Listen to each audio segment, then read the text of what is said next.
einer der Danziger Heimwehr.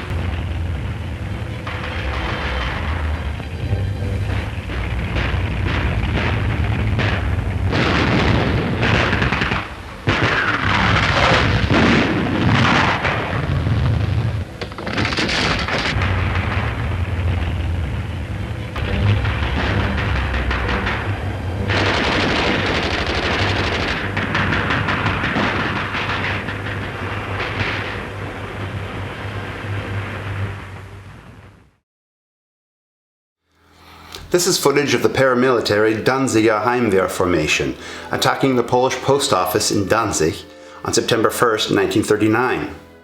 That unit would expand to become the 60th Motorized Infantry Division and then eventually the elite Panzergrenadier Division Feldhernhalle.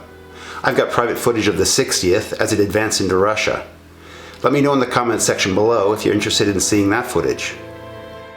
Today, we're looking at the 1940 German propaganda film Feldzug in Polen, the campaign in Poland.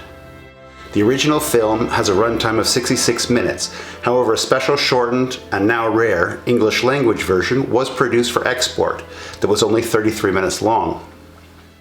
Since the German version is of much better quality, I've replaced the German with the English tone. This gives me about half an hour, which I'll use to put the film into historical context and introduce a number of related propaganda films that were produced later during the war. In addition, the speaker in the English version, who was known as Lord Haw-Haw, was infamous in his own right, and I'll be talking about his unique history. From now on, at the end of each video, I'll begin showing short preview clips that will give you a taste of videos that will be released in the future. If you like these kinds of productions, please remember to subscribe to the channel. Thanks.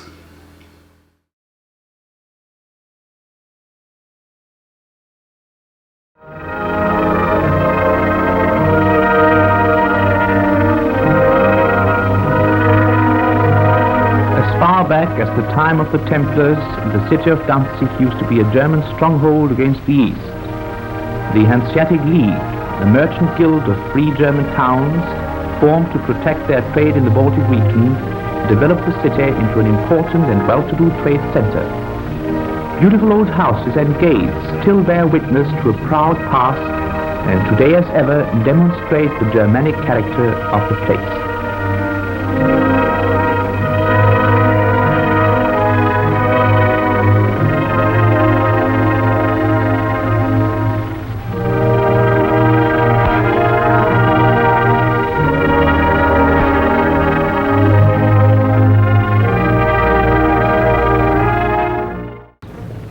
Combining elements from different productions of the same film is not unusual. For example, with the 1943 film Oswald, which shows German torpedo boats, all of the original German versions that we could find had relatively poor film quality. Finally, a Dutch version was found with near-perfect footage. Combining elements to create a better quality original is almost always preferable to altering or doing enhancement work to original material.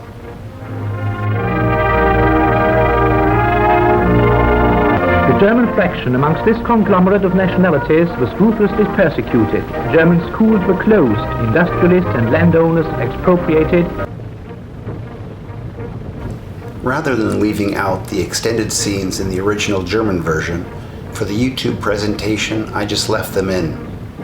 The content is self-explanatory. So the speaker in this film was known to the British almost affectionately as Lord Haw-Haw.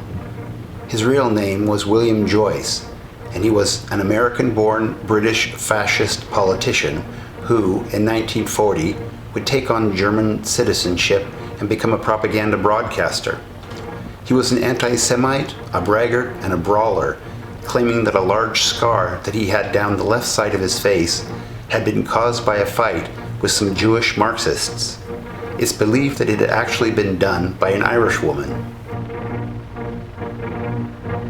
And large parts of the German populace were driven out of the country. In numbers steadily growing, they tried to escape from Polish terror and seek protection on Reich territory. Hundreds of thousands of worn-out, distressed and panic-stricken people poured daily into the German refugee camps.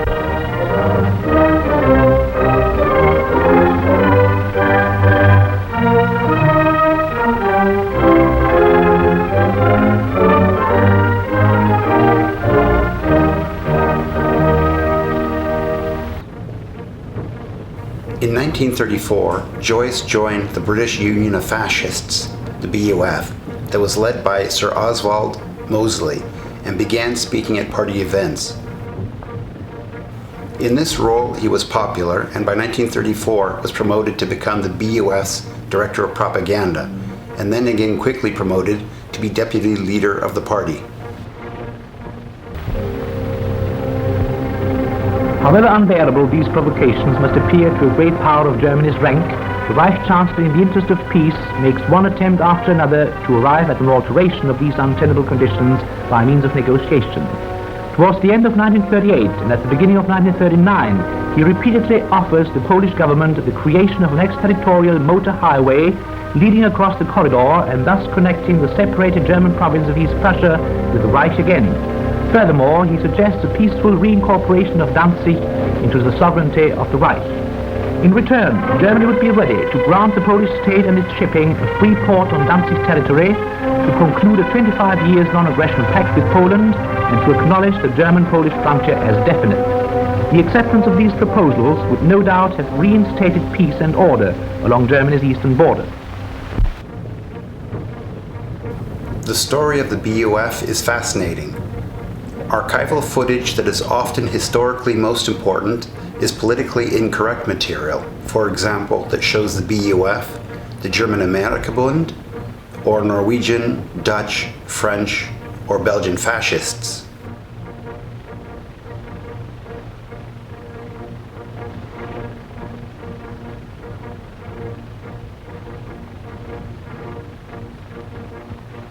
To this day, some countries surprisingly still try to control the showing of certain footage, which means that on YouTube there are limits to what can be shown. It's unfortunate that in 2021, historical correctness still sometimes loses out to political correctness. It's certainly better than it was a number of years ago, but it's still a problem.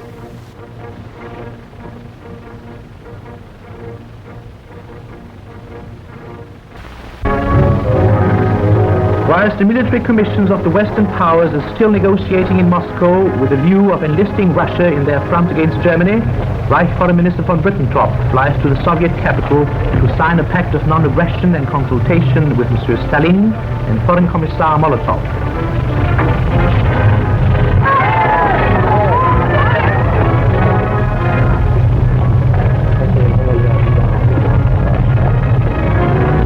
This Germano-Russian agreement works like a bomb in London. Lord Halifax, British Foreign Secretary, declares that the Moscow-Berlin Pact greatly surprised the world. The interdependency of the modern world demands respect for the rights of others.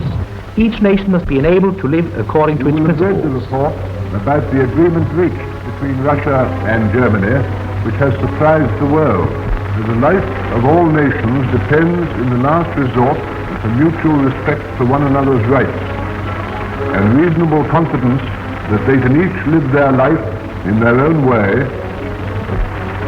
I would earnestly hope that in face of all the consequences of a resort to force, and before any step is taken which cannot be retraced, reason may yet prevail. This statement, however, was unfortunately followed by very different deeds.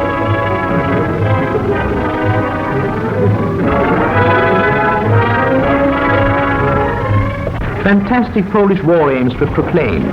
The frantic Warsaw rulers speak of the impending destruction of the German armies at the gates of Berlin and picture the Polish border alongside the river Oder, or even as far as the Elbe. An important asset to the BUF, Joyce was put up as the party candidate for the 1937 elections to the London County Council. But he also soon began to be seen as a loose cannon, getting quickly into fights with anti-fascists and putting the BUF too often in trouble with the authorities. In addition, he started pushing a stronger anti-Semitic vision for the party, which was more difficult for the general public to go along with, and by the end of 1937, Mosely sacked him. Free of Joyce, the DUF would focus less on anti-Semitism and more on actively campaigning for the avoidance of getting into a war with Germany. Joyce formed his own party, which was called the National Socialist League, or the NLS, which intended to develop a kind of homegrown British Nazism, but really only became a copy of German Nazism. The BUF saw the NLS as a competitor, and brawls would often break out between the groups during events. Frustrated that the development of the party had not lived up to his expectations, Joyce gave up leadership of the party in May of 1939. The Polish provocations are growing more unbearable from day to day, and terror increases against the defenseless German population which the Versailles Treaty had forced under the Polish yoke. Thousands of them flee before the persecutions of Polish gangs and seek refuge on right German territory. Their homes are systematically burned down and devastated by the Poles.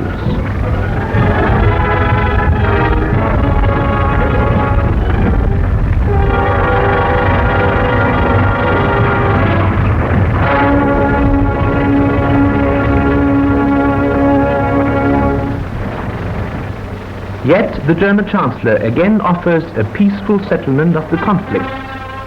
When, however, even this last proposal was rejected by Poland, the Führer declares on September the 1st of 1939 that from now on force would be answered by force.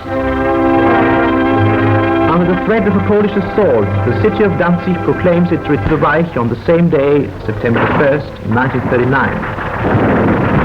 Armed Polish irregulars are still entrenched in the post office, thus threatening the peace of the city from there. Men of the Danzig militia are clearing this dangerous hiding place under cover of a tank.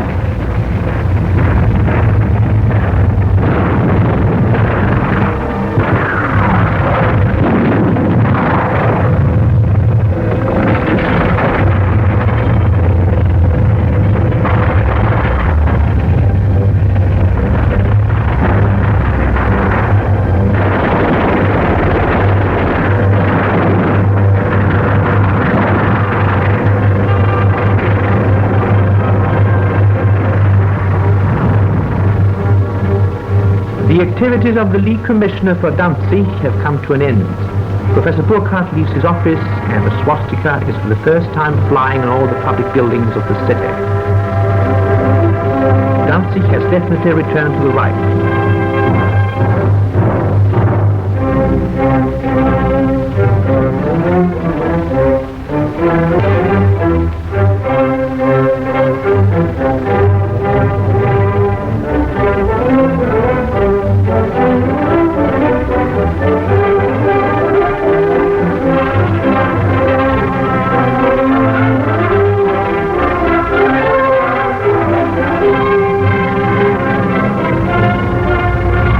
German troops enter the liberated city.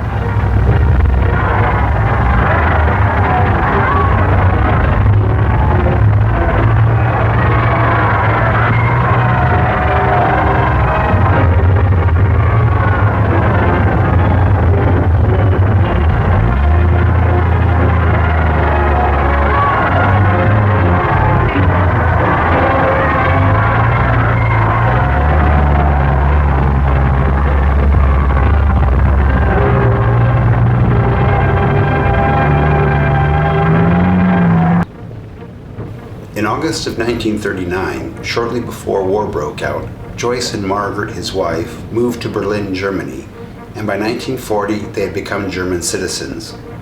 There he managed to get an interview at the Rundfunkhaus, the broadcasting house, and was hired to write scripts and do radio announcements in his native English. The nickname Lord Haw-Haw had been given to other announcers before him. However, as Joyce became the regular radio announcer, he grew fond of the name and he began being introduced as William Joyce, otherwise known as Lord Haw-Haw. His broadcast always started with the announcer's words, "Germany calling, Germany calling, Germany calling." This is the end of part 1 in this presentation. The footage being shown now is of the fascist German Amerika-Bund from 1936. In a future video, we'll be looking at more of this footage and also private footage from the different summer camps that they sponsored. Thanks for watching.